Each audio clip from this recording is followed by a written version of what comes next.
sais qu'hier, vous parliez d'attitude en conférence de presse d'avant-match. Ce soir, les attitudes, elles ont été là. Et c'est ça peut-être le plus important pour vous au final, dans le résultat. Ouais, c'était la demande. La demande. On a dérapé la semaine dernière par rapport à ça, par rapport au comportement, aux attitudes, à l'engagement, à l'investissement. Ce soir, avec nos limites peut-être du moment athlétique, peut-être on est un peu dans le dur, mais les joueurs ont tout donné. Et ceux qui sont entrés ont tout donné avec les limites du moment, sûrement. On a vu de la percussion, notamment sur les ailes en première période, une multitude de centres. Vous auriez même pu vous mettre à l'abri, peut-être en première période.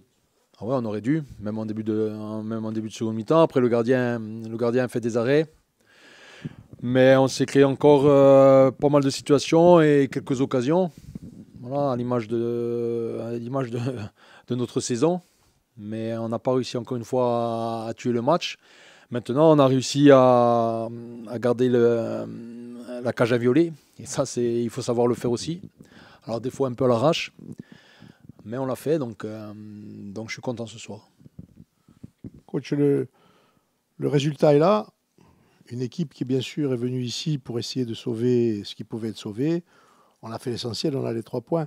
Mais dans la vision globale de l'évolution du groupe, je l'entends dans vos paroles, vous n'êtes pas satisfait de notre efficacité, de notre opportunité à marquer des buts qui sont peut-être faits.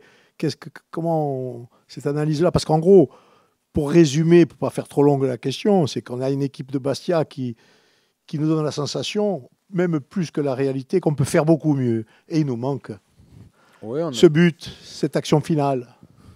Bon, il y a deux choses. Déjà, on a fait beaucoup mieux, c'est sûr. Dans le contenu, on a été sur des matchs beaucoup plus dynamiques, beaucoup plus nets, avec moins de déchets techniques. Mais maintenant, je suis quand même satisfait ce soir parce que c'est des matchs à gagner.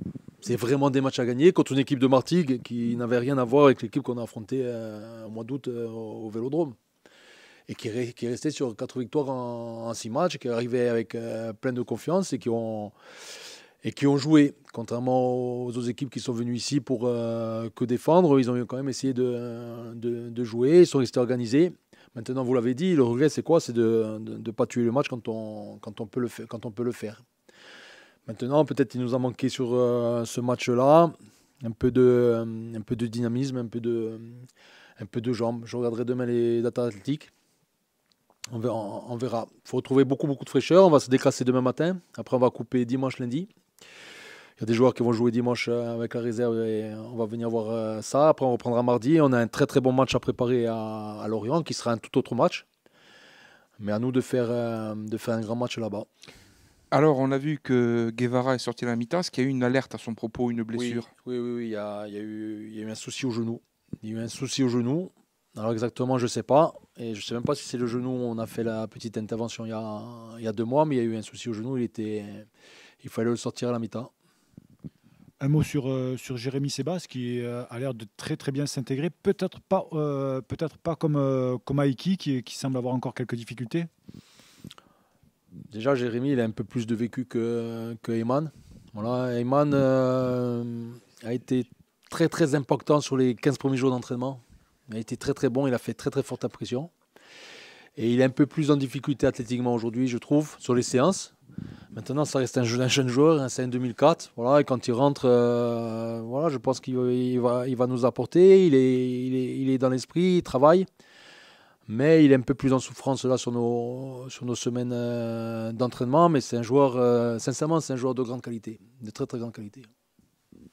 On peut prolonger un peu dans le même principe.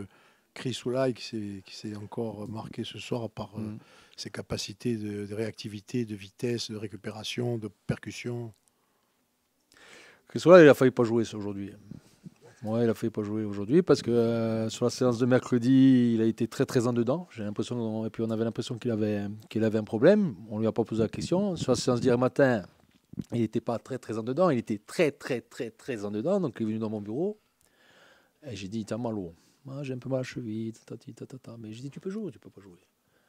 Il m'a dit, oui, je peux jouer. Donc il a joué. C'est un talent, Christo. C'est un talent, mais il doit se remplir. Aujourd'hui, il ne tient pas 90 minutes. Voilà. c'est un talent. Et la semaine dernière, il fait une faute qui nous coûte le deuxième but. Voilà, c'est des jeunes joueurs à faire avancer. Mais voilà, on a de la chance d'avoir un jeune joueur comme ça. Après, quand il a 18 ans là, hein, quand il aura 23-24 ans, malheureusement, je pense qu'on l'aura plus. Ou alors, on sera vraiment dans les hautes sphères du football. Ah, ça, c'est pas moi qui tiens c'est pas moi qui tiens là. Si ça tient qu'à moi, je le garde. Hein, mais bon, après, je pense que les clubs regardent ses performances. Mais maintenant, il faut faire doucement. Ouais, il faut faire doucement. Parce que ça reste un jeune joueur et qu'à un moment donné, ça peut capoter d'un coup. Il peut avoir un coup de moins bien d'un coup. Mais j'étais très content de ce qu'il a fait ce soir par rapport à la crainte que j'avais sur les 2 derniers jours. Parce que sur les 2 derniers jours, il y avait un petit souci. J'ai dit, ne me dis pas tu joues et tu es mauvais, parce que là, je vais me fâcher fort. Il m'a dit, coach, je joue. Il a joué. Coach, juste un mot au niveau comptable, le Sporting a 37 points. On peut dire que le maintien, vraisemblablement, semble acquis. Il y a un trou qui se fait entre les deux formations. Là, il va y avoir 2 matchs qui s'enchaînent face à 2 équipes du top. Du top, ouais, ben, c'est des matchs qui nous intéressent. Hein. C'est des matchs qui nous intéressent. C'est ce que j'ai dit aux joueurs, il faut bien récupérer, faire une belle semaine d'entraînement et bien préparer ce match de Lorient. Lorient, je l'ai dit au match aller, c'est une équipe de Ligue 1 en Ligue 2 en termes de joueurs, en termes de capacité athlétique, technique, c'est très très au-dessus. Maintenant, j'espère qu'on réalisera un bon match là-bas. Après, il y a la trêve internationale, on va couper un tout petit peu. Et on a ce match de Dunkerque qui tient beaucoup à cœur à Doumé Agostini, donc on va essayer de le gagner. Ça vous fait rire. Moi, ça me fait pas rire, il m'en parle tous les jours. Un très bon match de Boutra ce soir.